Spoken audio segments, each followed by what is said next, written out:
Hi everyone, it's Loretta, and today is episode 15 of my craft fair series where I show you what I'm making, how to make the item, and what I'm selling it for in my upcoming craft fair, my very first one, which is July the 28th, 2018. Should you have questions, leave them down below. I do realize that my last video was out of frame. But thank you to all of those of you who are excited about the series and are like, oh, but I can't see what you're doing. I am going to try to redo that video if I can. However, I'm not sure. So, on to today's project. I have no idea what to charge for these, so you guys can leave your suggestions once again down below. I was thinking the $3 to $5 range. Once the goodies go inside the cup, you know, that's going to be a factor as to how much I charge as to what goes in. So, super simple. This idea actually came from a lady named Deb Valder, V-A-L-D-E-R. I will leave her information down below in the form in the description box. Mine differs slightly only because I used this die to make the carrier for this, and it is super simple. So let's get started. If you don't have one, you're going to need to either make the treat carrier or buy an SVG, a die, whatever you have, and die cut the pieces. So once again, this is what it looks like. You can cut this out of craft cardstock or whatever you want. And I've gone ahead and I die cut the pieces for the box. I've cut way more than what I really need for this. And this one is going to be in the more Christmas themed paper. It probably goes without saying that you're going to need some glue. I'm going to use glossy accents because it is strong enough to hold up underneath the pressure of having some candy on these seams. Okay, so this is so straightforward. This is already perforated for you. And we're just going to fold on those perforations. And we're only going to be making a single one of these today. So I am going to just do that. Okay, so if you want to, you could also cut this or this out of decorative scrapbook paper. However, I'm going to actually use another piece that I cut to cover the bottom if I wanted to. Oops, got that upside down.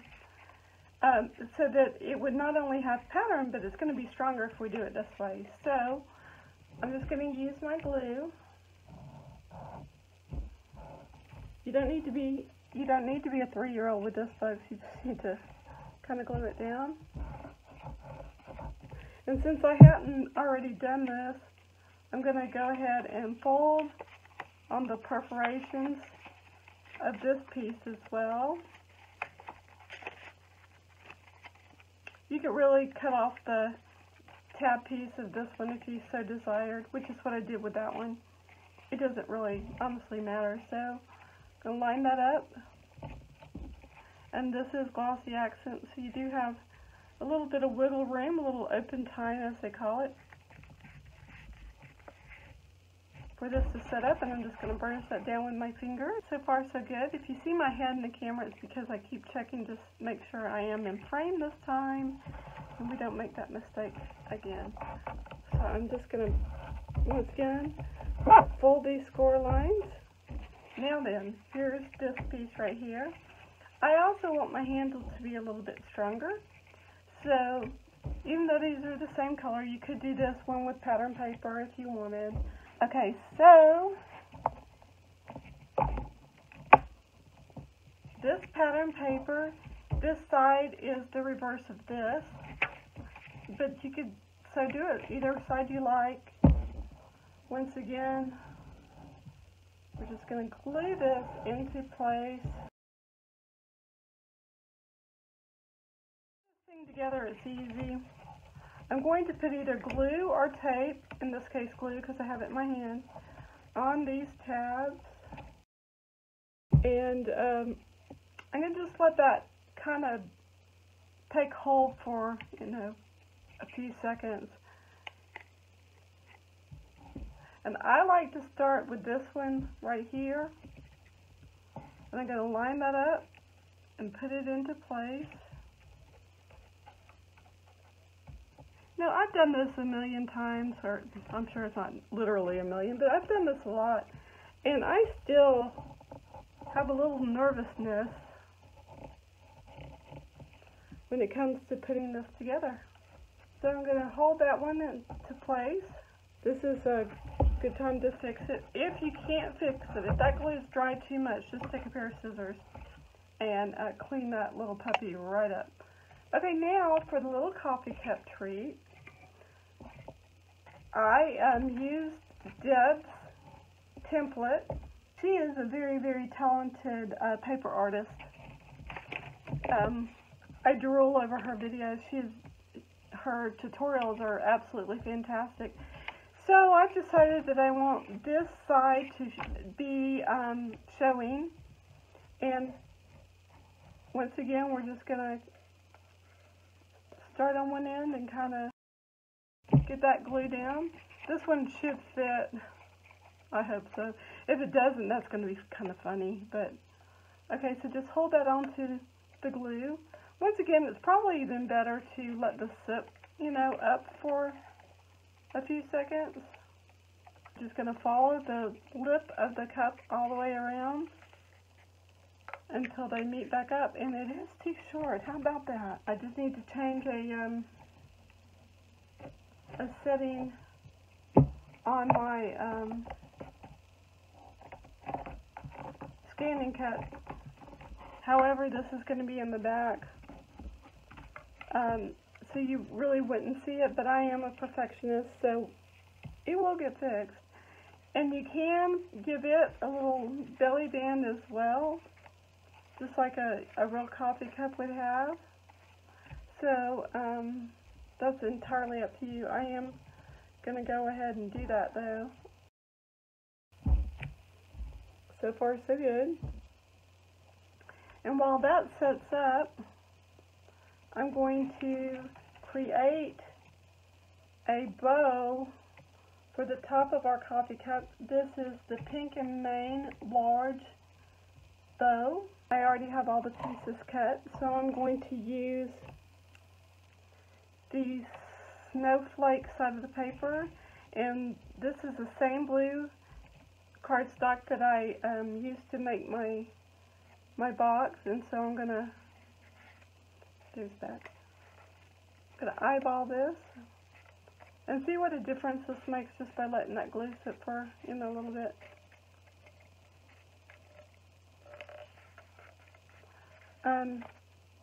This would bother me. I gotta fix it.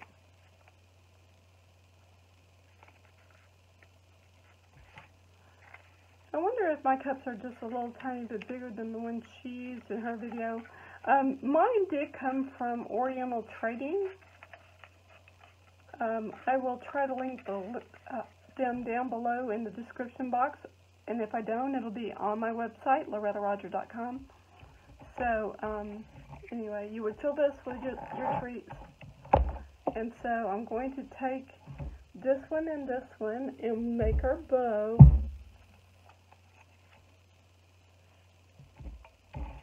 This is where a stylus really comes in handy. Be better to do it on the mouse pad, but I don't have a nice mouse pad out right now, or just something kind of squishy. You're just kind of helping to break down those fibers. And I'm still going to take my thumb and kind of score them. Little dab of glue right there, and one on that side of the tab. Dab in the middle, and this little guy right here is going to get some glue as well. And just like the other bows I've showed you how to fold, they're not difficult. Put that to the middle and hold it.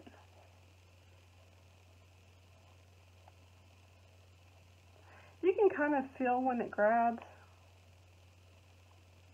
Sometimes it takes longer than others. And I'm going to turn it over.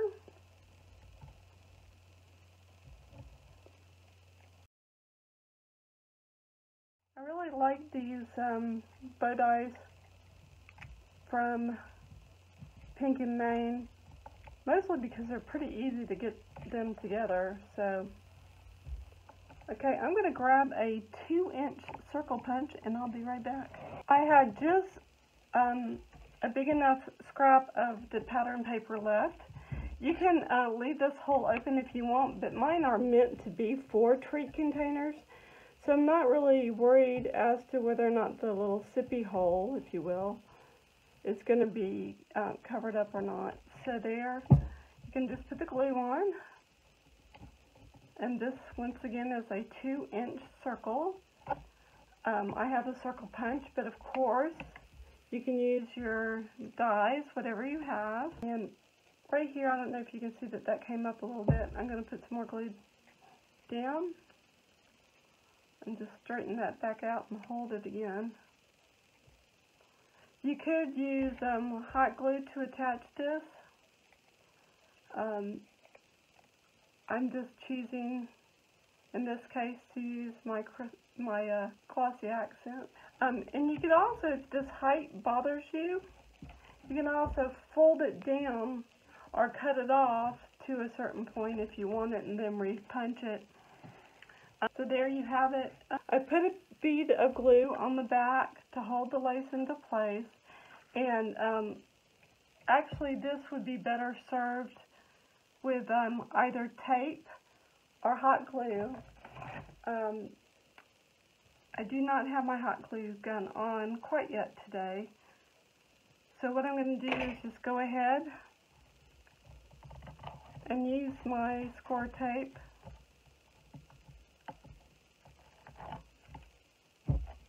and kind of eyeball where the center is of this.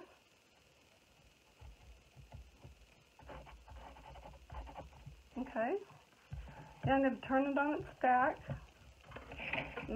Sometimes I'm a little too right-handed. Okay, so now I'm just going to tie this in a knot. You could tie it in a bow. We're going to use our scissors to trim that up a little bit. And there you have it, our little mini coffee cup treat holder. I'm thinking the $2 to $5 range. Once again, let me know down below what you think about how much I should charge. If you like my videos, give them a thumbs up, share them on your social media, and if you haven't already, subscribe to my channel. Thanks for joining me. Bye for now.